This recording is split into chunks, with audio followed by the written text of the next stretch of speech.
en fait deux choses très importantes. D'abord de prolonger le protocole de Kyoto avec une deuxième période d'engagement. Et là, l'Europe s'est très clairement engagée vers cela et c'était une demande très forte de l'ensemble des pays, en particulier en développement.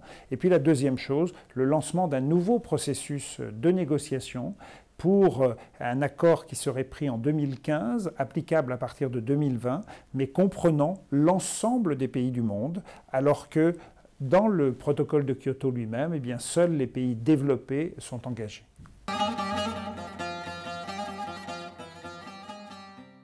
Il y a vraiment de nombreuses questions, bien sûr, qui ont été traitées. Nous avons eu des réunions à Bonn, bien sûr, à Bangkok également. Et dans ces réunions, les groupes techniques ont bien fonctionné pour faire avancer. Et la question en particulier du financement, c'est-à-dire l'après-Fast Start qui se termine fin 2012, a été une des grandes questions qui sera également posée à Doha.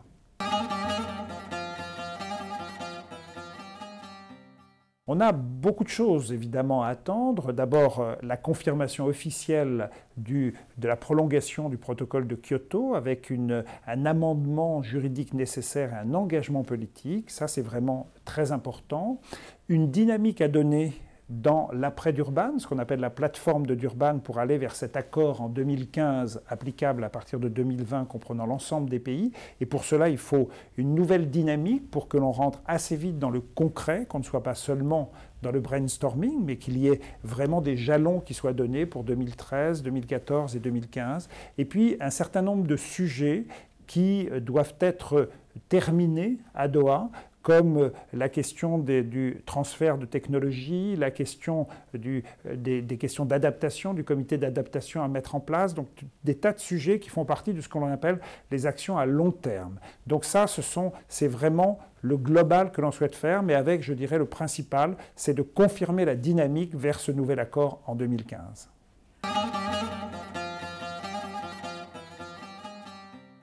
La question avant 2020 est essentielle, puisque si nous n'avons pas l'ambition, et si nous ne renforçons pas l'ambition de réduire les émissions de gaz à effet de serre pour à la fois les pays développés, mais aussi les pays en développement d'ici 2020, eh bien, on perdrait, je dirais, notre engagement de limiter à 2 degrés Celsius la hausse des températures par rapport à la période pré-industrielle. Donc nous allons également travailler à Doha sur le renforcement de cette ambition. Aujourd'hui, l'ambition globale, si l'on fait la somme des engagements des pays, nous sommes seulement à 60% de ce qu'il faut faire pour réduire les émissions de gaz à effet de serre, limiter à 2 degrés Celsius la température. Donc nous allons travailler sur cette question en demandant en particulier aux pays qui n'ont encore pas pris d'engagement, qui n'ont pas fait de promesses même d'engagement domestique, d'aller plus loin dans ce domaine.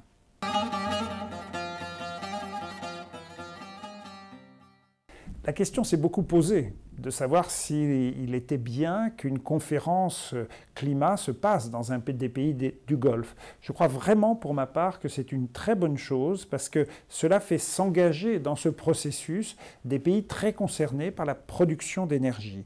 Et le fait que ce soit au Qatar est important puisque le Qatar est le premier pays producteur de gaz, le gaz pouvant être une énergie de transition pour passer progressivement du pétrole à d'autres formes d'énergie moins émettrices de gaz à effet de serre.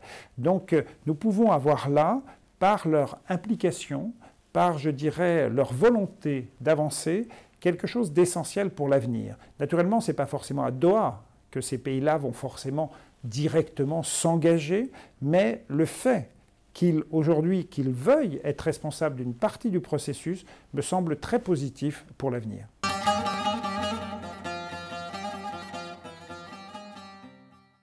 Ce que l'on ressent aujourd'hui, c'est d'abord quand même une prise de conscience de l'ensemble des pays du monde qu'il faut aller plus loin, même si bien sûr certains sont réticents à le faire, à prendre des engagements. Mais il y a une bonne nouvelle, c'est le fait que l'Australie ait décidé de rentrer dans la deuxième période d'engagement de Kyoto, ce qui n'avait pas été confirmé jusqu'à maintenant. C'est vraiment très important pour l'image et pour le processus même, le fonctionnement du protocole de Kyoto. On sent également la Chine qui évolue et qui, par les conséquences qu'ils ont dans leur propre pays, puisque la Chine voit des questions d'inondation, voit des questions de sécheresse. Donc le changement climatique est important. Donc on sent sa volonté de bouger. Et puis, la réélection de Barack Obama aux États-Unis peut ouvrir une nouvelle phase en direction du changement, de la lutte contre le changement climatique. Ça, je crois que c'est très important. Nous n'en connaissons pas encore les conséquences, mais le sujet est enfin revenu dans l'actualité aux États-Unis.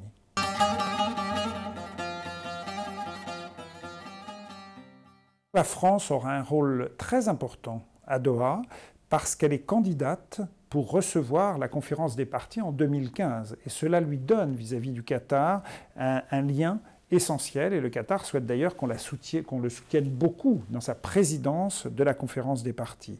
Donc la place de la France ne sera pas négligeable dans cette conférence, avec des liens bien sûr en Europe, c'est évident, mais aussi avec des pays, les pays les moins avancés dans le monde, les pays États insulaires avec lesquels nous avons beaucoup travaillé à Durban. Mais au-delà de ça, je crois que la France doit avoir un regard ouvert sur l'ensemble des pays du monde pour ne pas stigmatiser qui que ce soit. Il faut que nous avancions tous ensemble.